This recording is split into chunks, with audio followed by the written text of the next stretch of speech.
Good evening. Good evening. Saturday night in Middleburg, Virginia. Geez Louise, Rory, Susan, thanks so much, and for making me feel a part of this festival this year, but also, stretching back to the origins. Thanks a lot. And thanks for this beautiful festival. Movies, this is what's touching to me. Movies are not movies without an audience.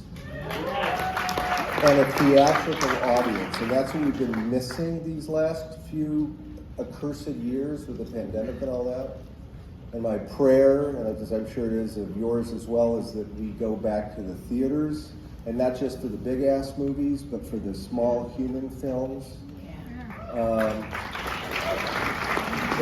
as a filmmaker, what's a drag about not having the actors attend these early screenings is that they're being robbed of the completion of our work, which is to share our work with an audience, and particularly a comedy.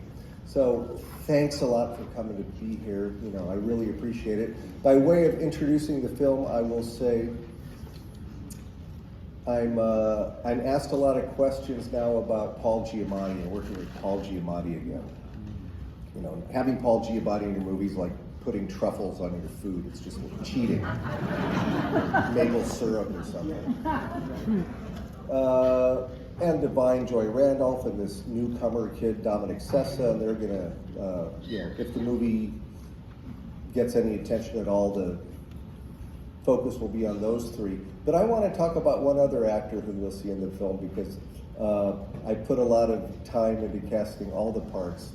And there's a part in the film in a liquor store about 2/3 of the way through the movie, and the guy has two lines. One is, $2 please.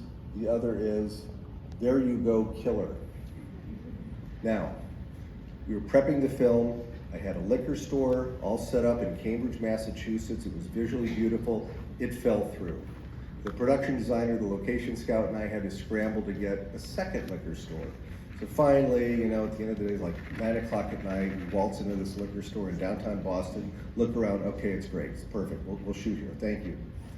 The owner says, Mr. Payne. I say, yes? Leonard Rothenberg.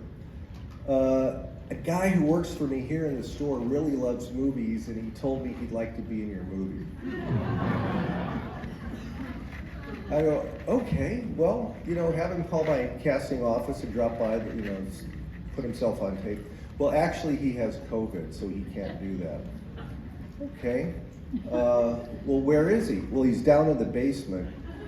He came into work today, even with COVID, and then when he knew that a film crew was coming over to scout the location, he's quarantining himself in the basement. I said, well, can I meet him? No. Can I see a picture of him? And Leonard Rothenberg says, I'll be right back. And goes behind the counter and opens up the trap door. It's ancient liquor store. Goes down the steps, closes the door, comes back a minute later, closes the trap door, shows me a picture on his phone. And there's Joe Howell in the basement, lit by a single fluorescent bulb, surrounded by stacks of booze, looking into the camera like this.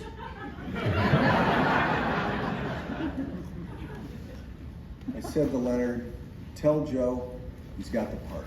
I'll see you after the movie.